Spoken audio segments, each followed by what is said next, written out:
আজ আমরা ইরানের দিকে একটু নজর দেব, বিশেষ করে 2025-এর শেষ থেকে 2026-এর শুরুর দিকে যে ঘটনাগুলো ঘটল সেগুলোর গভীরে যাওয়ার চেষ্টা করব। আমাদের হাতে বেশ কিছু রিপোর্ট আছে, Wikipedia, Reuters, Time magazine, Amnesty International, Al Jazeera, অনেকগুলো সূত্র। হ্যাঁ, অনেকগুলো। তো আপাতদৃষ্টিতে দেখলে মনে হতে পারে এগুলো শুধু কিছু বিক্ষোভের খবর, কিন্তু আমার মনে হয় এই সব সূত্র যখন একসাথে মেলানো যায় তখন একটা অন্যরকম ছবি উঠে আসে। ঠিক। আমাদের আজকের আলোচনার লক্ষ্যটা হলো এই যে এত পরস্পর বিরোধী তথ্য, এত খবর, এর ভেতর থেকে আসল ব্যাপারটা খুঁজে বের করা। একদম। শুধু কি ঘটেছিল তা নয়, বরং কেন ঘটল, এর আসল অর্থটা কি। যেমন ধরুন, হতাহতের সংখ্যা নিয়ে এত রকম কথা কেন শোনা যাচ্ছে? এটা একটা বড় প্রশ্ন। আর এখন যেটাকে বলা হচ্ছে পরিস্থিতি নাকি শান্ত, সেই শান্তির আড়ালে আসলে কি চলছে? চলুন এই ধোঁয়াশাটা একটু কাটানোর চেষ্টা করা যাক। ঠিক এখান থেকেই শুরু করাটা খুব জরুরি, কারণ সূত্রগুলো আমাদের যে গল্পটা বলছে সেটা কিন্তু একটা সাদামাটা বিক্ষোভের গল্প নয়। না, একদমই না। এটা হলো কিভাবে একটা অর্থনৈতিক স্ফুলিঙ্গ একটা ভয়ঙ্কর রাজনৈতিক দাবানলে পরিণত হতে পারে তার একটা কেস স্টাডি। বাহ, দারুণ বলেছেন। আজকের আলোচনায় আমরা দেখব কিভাবে অর্থনৈতিক সংকট, সরকারের দমননীতি, তথ্যের যুদ্ধ এবং আন্তর্জাতিক চাপ এই সব কিছু মিলে একটা জটিল পরিস্থিতি তৈরি করেছে, যার রেশ কিন্তু এখনও রয়ে গেছে। তাহলে গোড়া থেকেই শুরু করা যাক। সূত্রগুলো বলছে যে বিক্ষোভটা শুরু হয়েছিল 28 ডিসেম্বর 2025-এ। আর কারণটা খুব পরিষ্কার ছিল, ভয়াবহ অর্থনৈতিক সংকট। ইরানি মুদ্রা রিয়ালের দাম হু হু করে পড়ছে, জিনিসের দাম আকাশ ছোঁয়া। সাধারণ মানুষের জীবন ধারণই কঠিন হয়ে পড়েছিল। হ্যাঁ, যাদের পিঠ একেবারে দেয়ালে ঠেকে গেছে তারা রাস্তায় নেমে আসে। কিন্তু অবাক করার মতো ব্যাপার হলো, এই যে একটা খালেশ অর্থনৈতিক দাবি দেওয়া, সেটা থেকে বিক্ষোভটা কিভাবে এত দ্রুত একটা রাজনৈতিক চেহারা নিল। আর এটাই কিন্তু সবচেয়ে ইন্টারেস্টিং দিক। অর্থনৈতিক ক্ষোভটা ছিল কেবল ওপরের স্তরটা। এর নিচে অনেক দিন ধরেই রাজনৈতিক অসন্তোষ, সামাজিক বঞ্চনা, স্বাধীনতার অভাব, এই সব নিয়ে একটা চাপা ক্ষোভ জমা হচ্ছিল। আচ্ছা। অর্থনৈতিক সংকটটা আসলে বারুদে আগুন দেওয়ার মতো কাজ করেছে। ঠিক। মানুষ যখন দেখল তাদের রুটি-রুজির ওপরই আঘাত আসছে, তখন তাদের আর হারানোর কিছু ছিল না। তাই জিনিসের দাম কমাও স্লোগানটা খুব তাড়াতাড়ি সরকার হাটাও স্লোগানে বদলে গেল। তার মানে সরকারও নিশ্চয়ই এটাকে আর সাধারণ মূল্যবৃদ্ধির প্রতিবাদ হিসেবে দেখেনি। না, না, একদমই না। সূত্রগুলো থেকে এটা পরিষ্কার বোঝা যায়, সরকার শুরু থেকেই এটাকে নিজেদের অস্তিত্বের জন্য একটা বড় হুমকি হিসেবে দেখেছে। ও আচ্ছা। তারা এটাকে সাধারণ মানুষের স্বতঃস্ফূর্ত আন্দোলন হিসেবে দেখেনি, বরং বিদেশি শক্তির উস্কানি হিসেবে প্রচার করতে শুরু করে। যুক্তরাষ্ট্র আর ইসরায়েল। হ্যাঁ, বিশেষ করে যুক্তরাষ্ট্র আর ইসরায়েলকে দায়ী করা হয়।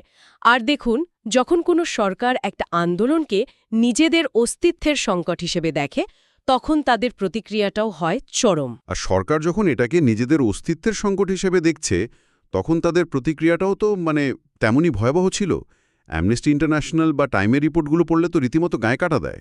ভয়াবহ শব্দটাও হয়তো এখানে কম হয়ে যায়। তাই সূত্রগুলো থেকে আমরা যা জানতে পারছি তা হলো নিরাপত্তা বাহিনী প্রায় কোনো রকম বাছবিচার ছাড়াই কঠোর দমনপীড়ন চালিয়েছে। কিন্তু এখানেই সবচেয়ে বড় সমস্যাটা তৈরি হয়। কি নিয়ে? হতাহতের আসল সংখ্যাটা নিয়ে। সত্যি বলতে সংখ্যাগুলো এতটাই ভিন্ন যে কোনটা বিশ্বাস করবেন তা বোঝা মুশকিল। ঠিক, আমি এটাই দেখছিলাম। সরকারের সাথে যুক্ত কর্মকর্তারা বলছেন নিহতের সংখ্যা প্রায় ৫,০০০, তাই না? হ্যাঁ, যার মধ্যে আবার তারা বলছে ৫০০ জন নাকি নিরাপত্তা বাহিনীর সদস্যও আছে। কিন্তু মানবাধিকার সংস্থাগুলোর তথ্য তো অন্য কথা বলছে। একদম। অ্যামনেস্টি ইন্টারন্যাশনালের মতো সংস্থাগুলো বলছে সংখ্যাটা ৩,৮০০-র বেশি। আর গ্রেফতারের সংখ্যাটা তো বিশাল, প্রায় ২৫,০০০। ২৫,০০০? আর এখানেই শেষ না। কিছু বেনামি সূত্র আছে, যেমন ধরুন হাসপাতালের চিকিৎসক বা ভেতরকার সাংবাদিকের বরাত দিয়ে কিছু গণমাধ্যম রিপোর্ট করেছে। তাদের মতে সংখ্যাটা আরও বেশি? অনেক বেশি। তারা বলছে যে নিহতের আসল সংখ্যাটা ১৫,০০০ বা তারও বেশি হতে পারে। যদিও এই তথ্যের সত্যতা যাচাই করা প্রায় অসম্ভব। আমার প্রশ্নটা হলো, একই ঘটনা নিয়ে হতাহতের সংখ্যায় এত আকাশ-পাতাল তফাৎ কিভাবে সম্ভব? এটা তো পুরো বিষয়টাকেই একটা ধোঁয়াশার মধ্যে ফেলে দিচ্ছে। এই ধোঁয়াশাটা কিন্তু ইচ্ছাকৃতভাবে তৈরি করা। আচ্ছা। হ্যাঁ, এটা আধুনিক স্বৈরাচারী শাসনের একটা অন্যতম কৌশল, যাকে বলা হয় ন্যারেটিভ ওয়ারফেয়ার বা তথ্যের যুদ্ধ। তথ্যের যুদ্ধ।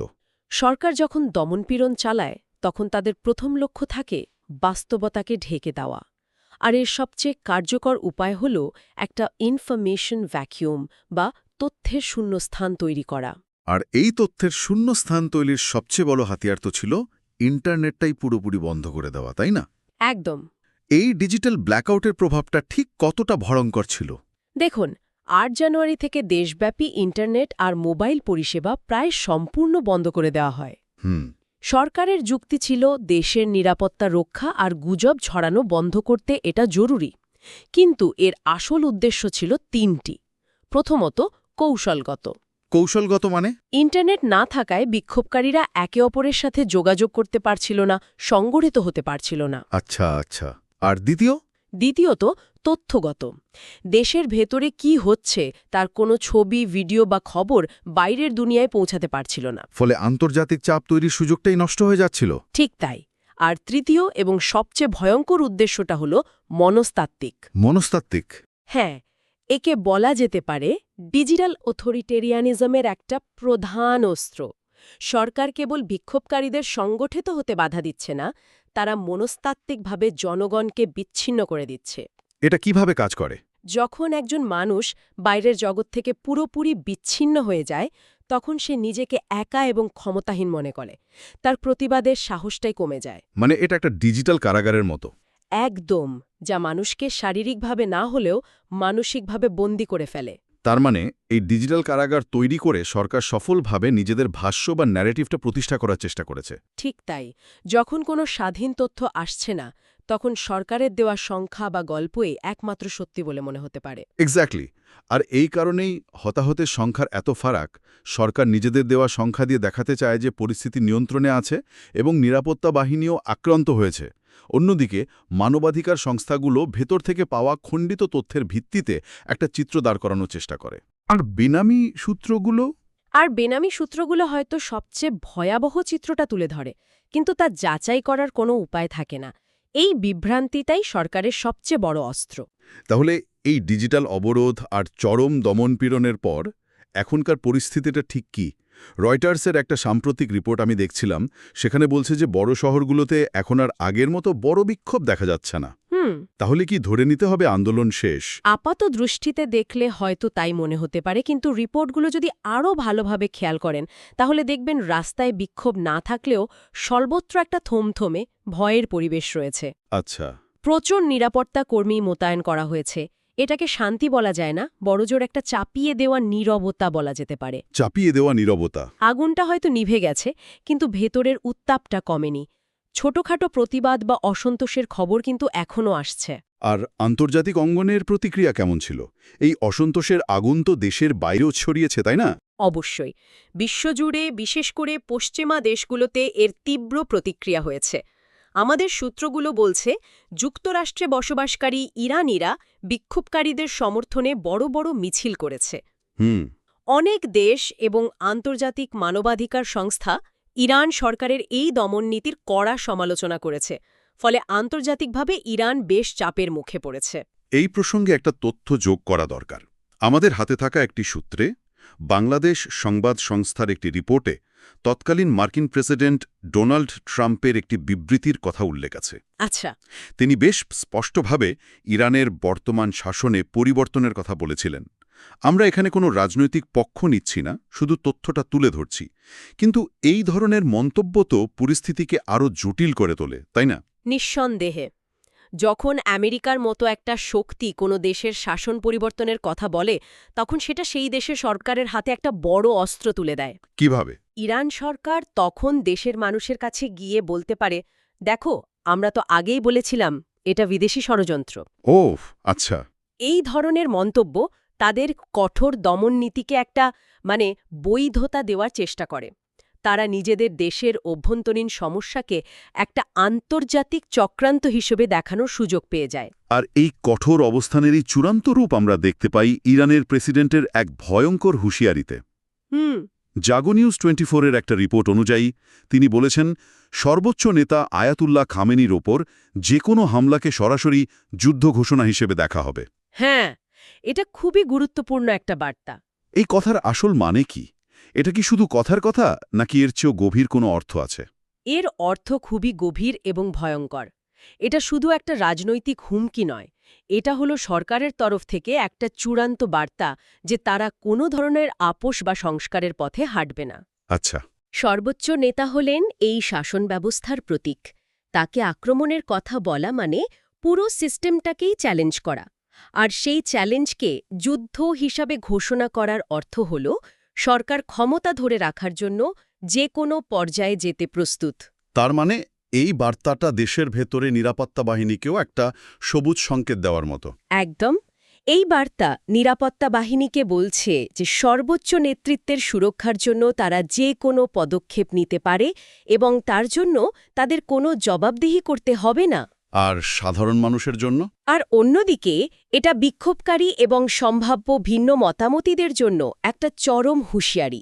সরকার পরিষ্কার করে দিচ্ছে যে কোনো পরিবর্তনের চেষ্টা করা হলে তার ফল হবে গৃহযুদ্ধের মতো ভয়াবহ। এটা আসলে আলোচনার সমস্ত দরজা বন্ধ করে দেওয়ার একটা ঘোষণা। তাহলে পুরো আলোচনাটা যদি এক কথায় ধরি, কয়েকটা জিনিস কিন্তু পরিষ্কার। প্রথমত, একটা অর্থনৈতিক সংকট থেকে শুরু হলেও এর পেছনে ছিল দীর্ঘদিনের জমে থাকা রাজনৈতিক ক্ষোভ। ঠিক। দ্বিতীয়ত, সরকার এটাকে অস্তিত্বের সংকট হিসেবে দেখে চরম দমনপীড়ন চালিয়েছে। তৃতীয়ত, হতাহতের সংখ্যা নিয়ে যে বিভ্রান্তি তা আসলে সরকারের ন্যারেটিভ ওয়ারফেয়ারেরই একটা অংশ, যা ইন্টারনেট ব্ল্যাকআউটের মাধ্যমে আরও জোরদার করা হয়েছে। আর সব শেষে রাস্তায় বিক্ষোভ আপাতত কমে এলেও পরিস্থিতি স্বাভাবিক নয়। একটা চাপা উত্তেজনা রয়ে গেছে এবং সরকারও বুঝিয়ে দিয়েছে যে তারা এক চুলো ছাড় দেবে না। ঠিক। সব মিলিয়ে একটা জটিল এবং বেশ উদ্বেগজনক ছবি। এই সব কিছুর পর আমি একটা প্রশ্ন রেখে যেতে চাই। বলুন। আমাদের সূত্রগুলো বারবার বলছে নিরাপত্তা বাহিনীর উপস্থিতি আর ভয়ের কারণে রাস্তায় বিক্ষোভ প্রায় থেমে গেছে। কিন্তু যে গভীর অর্থনৈতিক সংকট আর সামাজিক অসন্তোষ থেকে এই সব কিছুর শুরু হয়েছিল, তার কি কোনো সমাধান হয়েছে? না, সূত্রগুলো তো সেই ইঙ্গিত দিচ্ছে না। তাহলে আমরা যা দেখছি সেটা কি সত্যিই এই বিক্ষোভের সমাপ্তি, নাকি তীব্র দমনপীড়নের কারণে তৈরি হওয়া একটা সাময়িক বিরতি? ভাবার মতো বিষয়। একটা প্রেসার কুকারের মুখ যদি জোর করে চেপে ধরে রাখা হয়, তাহলে ভেতরের চাপ তো কমে না, বরং বাড়তেই থাকে। প্রশ্ন হল, এরপর যখন এই চাপ বের হওয়ার পথ খুঁজবে, তখন সেই বিস্ফোরণটা কেমন হবে?